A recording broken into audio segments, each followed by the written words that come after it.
HCN을 보면 전국이 보입니다. 안녕하십니까? HCN 뉴스와이드 플러스 정윤입니다. 오늘도 전국 8개 권역에서 알찬 뉴스를 준비했는데요. 지역과 함께 지역을 넘는 HCN 뉴스와이드 플러스 지금 시작합니다.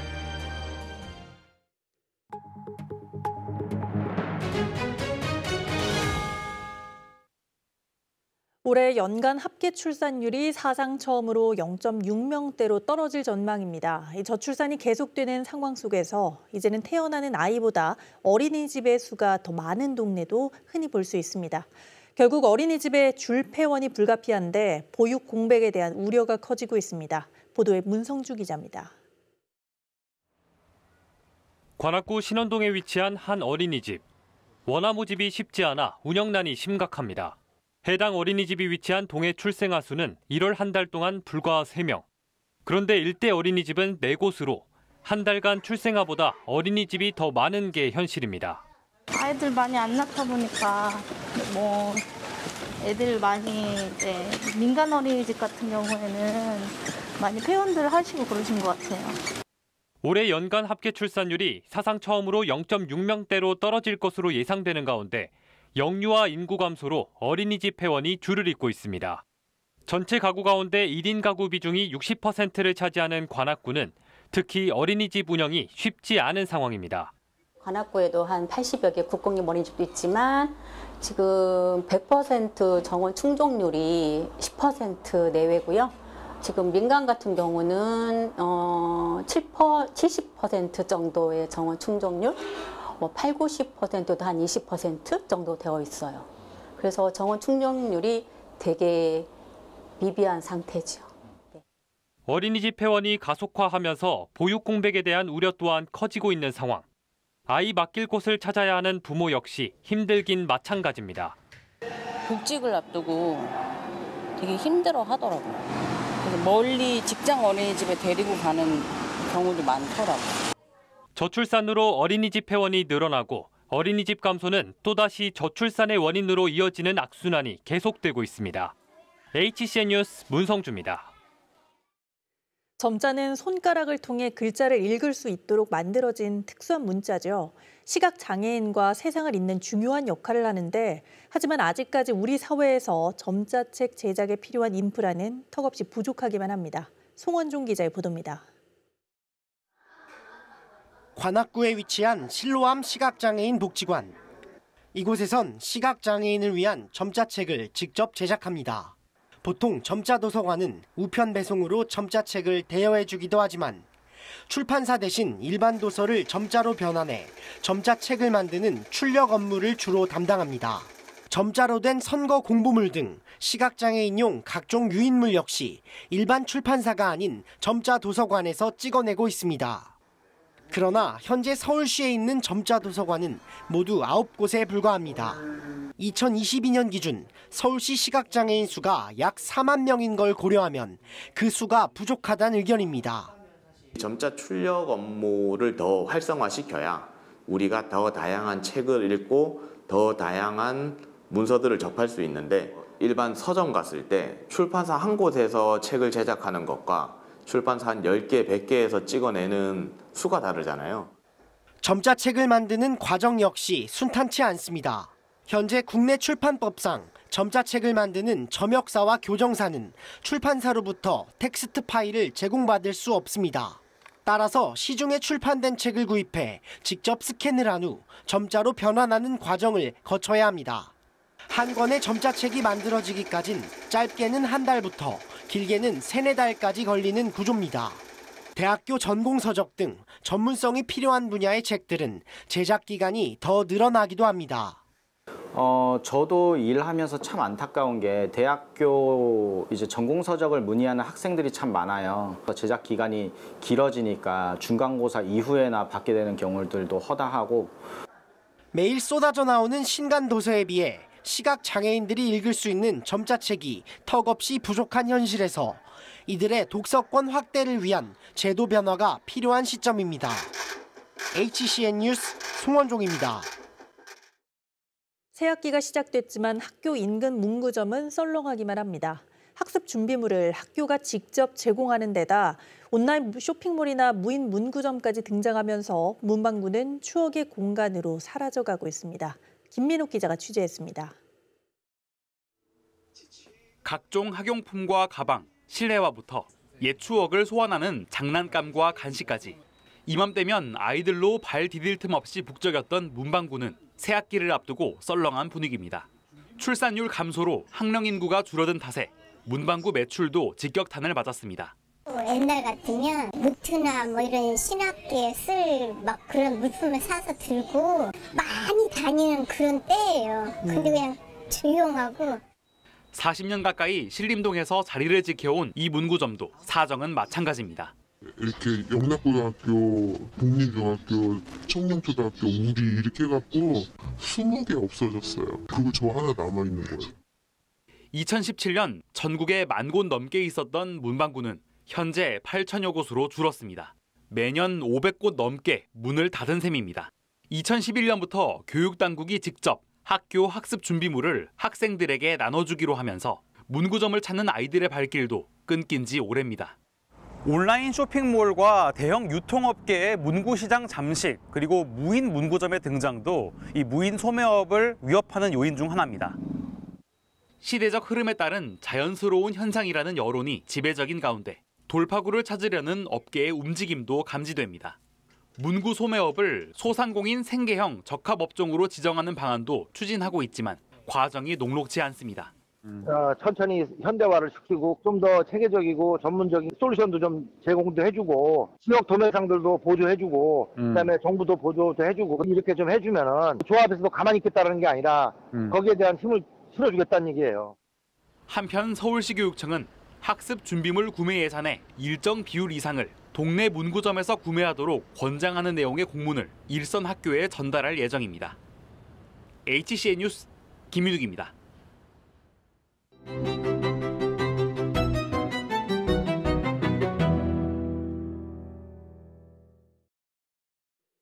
매일매일 뉴스에 보도되는 각종 사건, 사고, 그리고 수없이 내려지는 법원의 판결.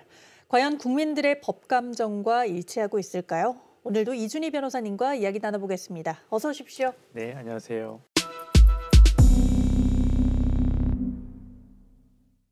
자, 오늘 사건은 지난해 5월에 벌어진 사건입니다. 하얀색 자동차 한 대가 도로 위를 무섭게 질주합니다. 이 질주하던 차는 인도를 덮쳤고요. 집으로 귀가하던 2명의 여학생을 들이받은 뒤 전신주를 들이받고 나서 멈췄는데요. 결국 이 두 학생은 사고로 목숨을 잃고 말았습니다.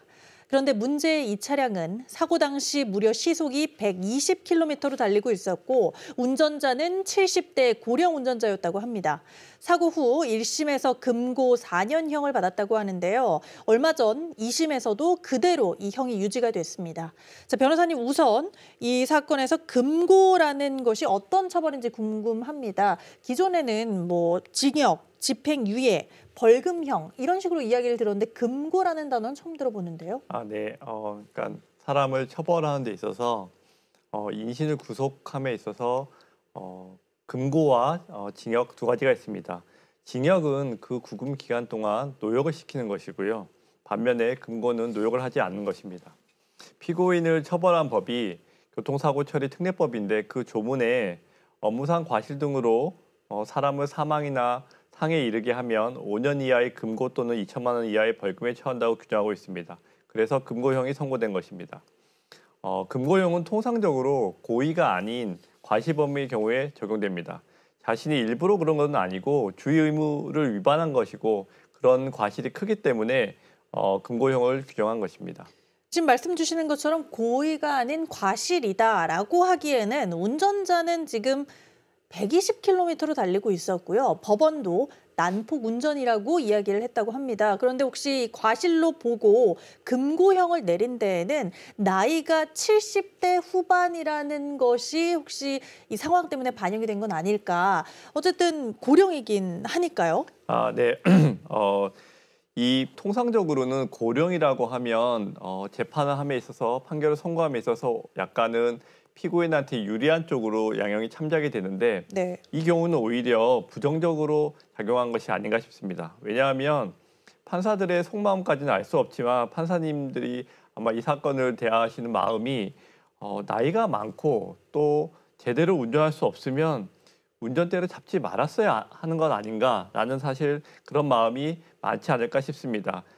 사고 현장 상황을 정확히 알기 어렵습니다만은 판사님들이 보시기에 통상의 주의 의무만 있으면 절대 이런 사고는 나지 않았을 것 같다라고 생각하셨기에 금고 4년형을 선고하셨을 것 같습니다. 네, 그렇죠. 제대로 운전을 하기가 어려운 상황이라면 일단 운전을 하지 않는 것이 맞죠. 하지만 운전자의 생각은 좀 다른 것 같습니다. 사고 후에 기억이 없어요 하면서 1심에서 불복을 해서 항소를 하기도 했습니다. 이게 과연 반성을 하기는 하는 걸까라는 생각이 좀 들기도 하는데 어떨까요?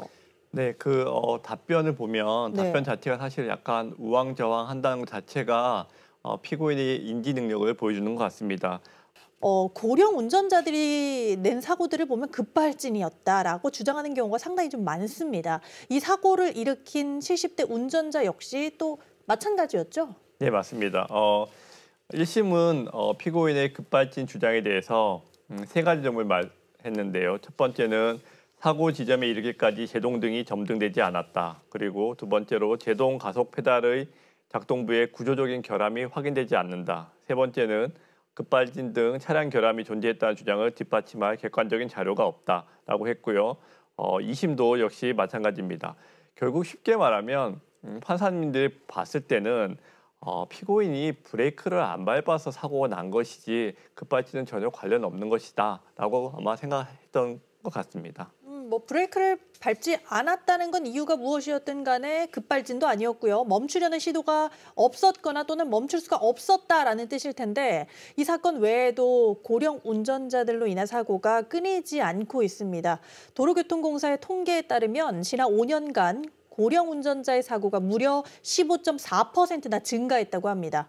지난 3월에도 79살인 운전자의 사고로 1명이 죽고 또 13명이 다치는 사고가 있었고요. 고령 운전자들로 인한 사고들이 이렇게 계속 발생을 하고 있는데 어떻게 이 사고들을 좀 해결을 해야 될까요? 네, 나이가 들면 아무래도 인지 능력도 떨어지고 네.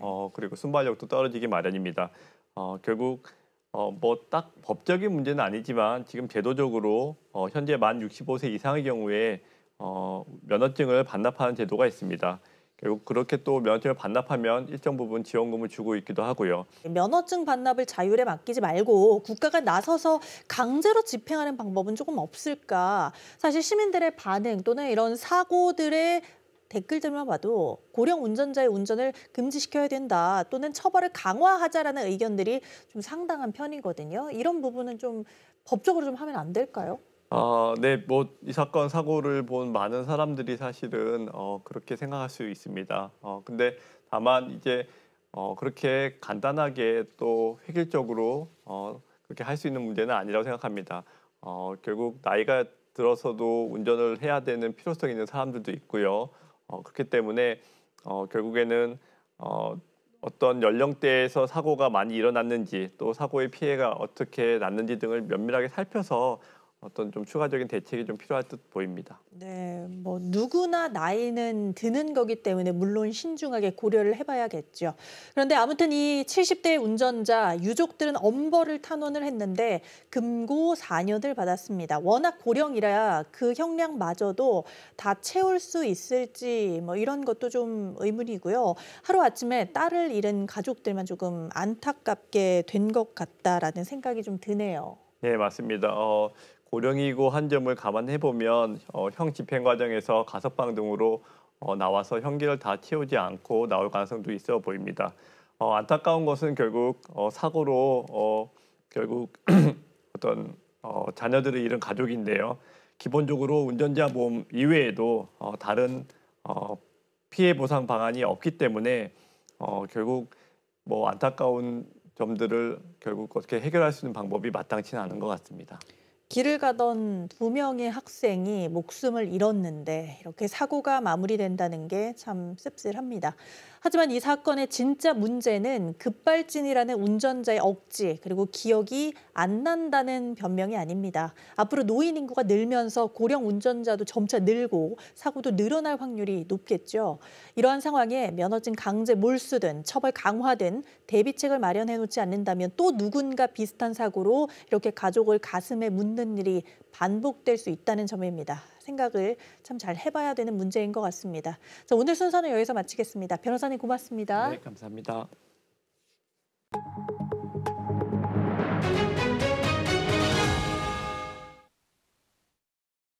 최근 포항의 한 농촌마을 돈사에서 폐수 유출로 하천 오염과 함께 심한 악취가 발생해 주민들이 민원을 제기했습니다. 포항시의 발빠른 대처로 추가 피해는 막았지만 후유증은 계속되고 있습니다. 현장을 류희진 기자가 다녀왔습니다. 포항의 한 농촌 마을에 있는 작은 하천입니다. 얼마 전까지만 하더라도 맑았던 시냇물이 시커멓게 변했습니다. 군데군데 거품 낀 물에서는 악취가 풍기고 이전까지 자주 보였던 송사리들은 자취를 감췄습니다. 악취와 오염은 하천 인근의 한 돈사에서 시작됐습니다. 축사에서 나오는 분뇨는 고체와 액체로 분리해 고체는 폐기물 처리 시설로, 액체는 비료화 과정을 거쳐 승인받은 구역에 살포합니다. 해당 돈사에서는 적법한 절차를 거쳐 액체 비료를 살포했지만 원인 모를 이유로 유출됐다는 입장입니다. 현재 축사 인근 지역에는 심한 악취가 나고 있습니다. 주변 하천도 오염된 것을 한눈에 확인할 수 있을 정도입니다. 악취로 인근 주민들은 고통을 호소하면서도 오염된 물이 마을에서 가장 큰 저수지로 흘러들어갈 뻔했다고 주장합니다.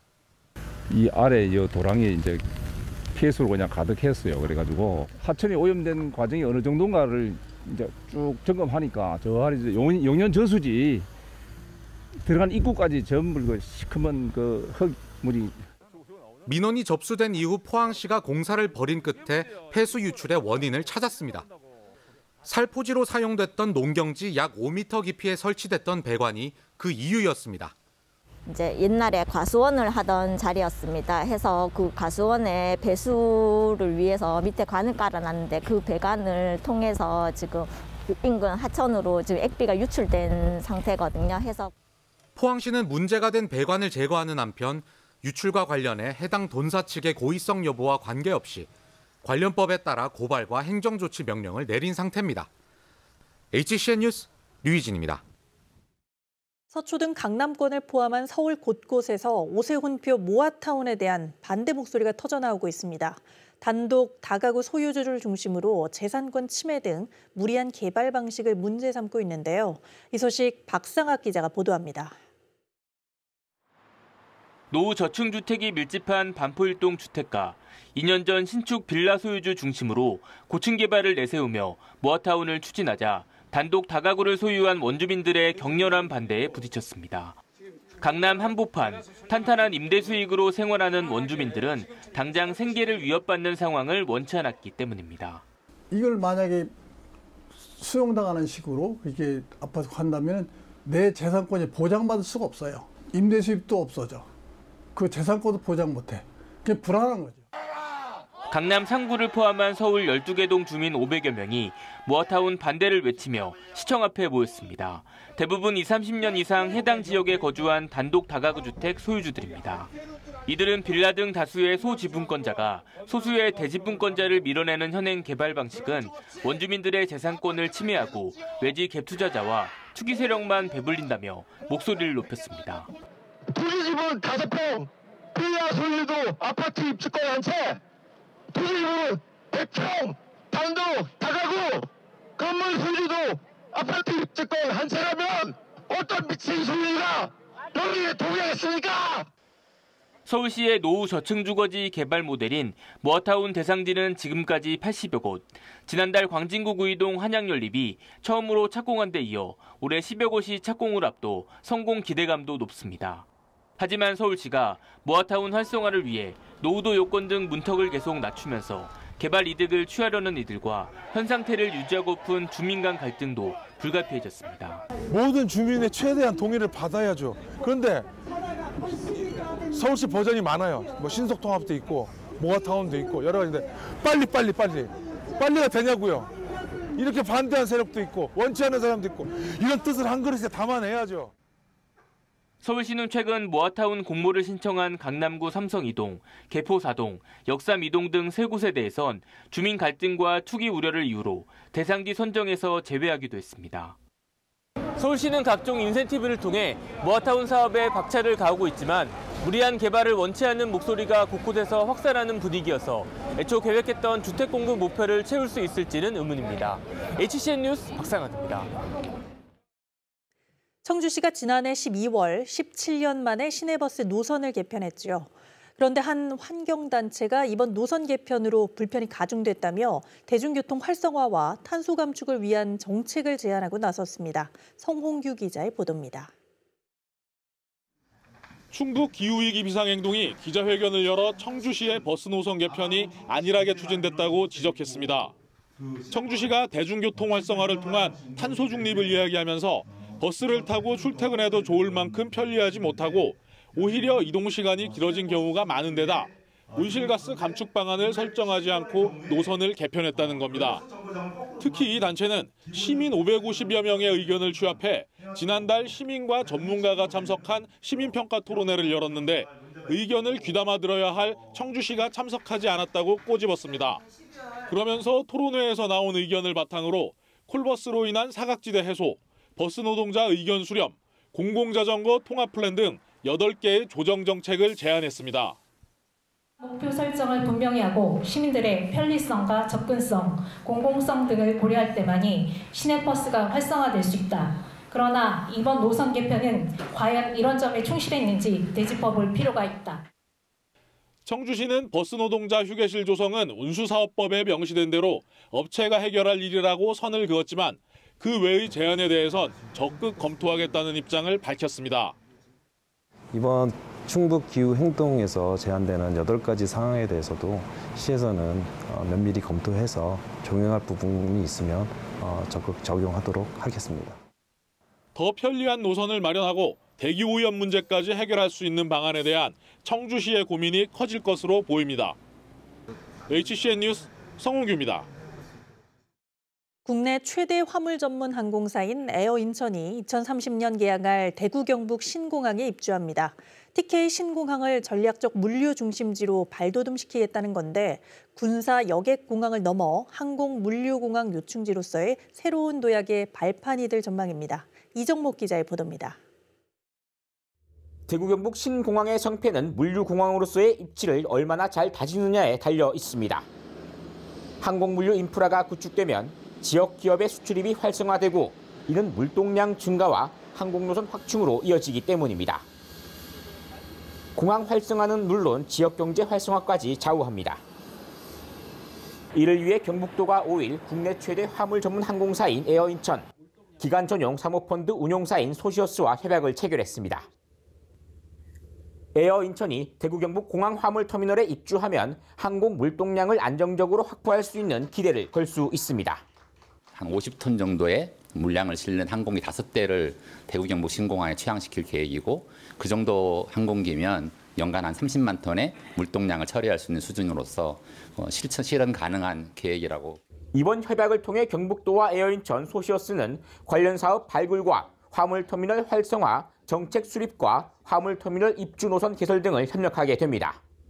특히 화물 운영 전문성과 투자 경영 전략이 더해지면서 대구 경북 공항이 국내 전략적 물류 중심지로 도약하는 촉매제가 될 것으로 기대하고 있습니다. 물류 관련 세계적인 대기업들과 MOU를 다 해놨거든요. 그래서 우리가 자유무역시대라 이런 것들을 검토를 해서 조건을 갖춰주면은 기업은 돈이 돼야 들어옵니다. 돈 되도록 우리가 조건을 갖춰주겠다는 말씀을 드립니다. 2012년 설립된 에어인천은 지난해 3만 9천여 톤의 화물을 중국과 동남아, 일본 등으로 운송했으며 향후 대형기를 추가 도입해 미주와 유럽 등 중장거리 노선으로의 운항도 계획하고 있습니다. 한편 이에 앞서 지난 4일엔 윤석열 대통령이 민생 토론회를 통해 대구 경북 신공항 특수목적 법인이 빨리 출범할 수 있도록 서둘러 달라고 당부한 만큼 신공항 건설을 비롯한 연계 고속교통망 건설에도 가속도가 붙을 전망입니다. HCN 뉴스 이정목입니다. 지역 주민의 대표 친수 공간인 부산 온천천의 하류부에서 데크길이 단절돼 주민 불편이 큽니다. 동래 연제구의 애매한 행정구역이 문제의 원인이라는 지적이 나오고 있습니다. 무슨 일인지 송태웅 기자가 알아봤습니다. 부산 환경공단 인근 온천천 데크길입니다. 하천변을 따라 수영강 합류 구간으로 향하는 보행로가 중간에 뚝 끊어졌습니다. 하천 바로 맞은편 동래구 데크길이 하류부까지 연결되는 것과 대조됩니다. 단절된 구간에서 되돌아올 수밖에 없어 불편함을 느끼는 주민들도 많습니다. 저쪽으로 가려면 한참 돌아서 가야 되거든.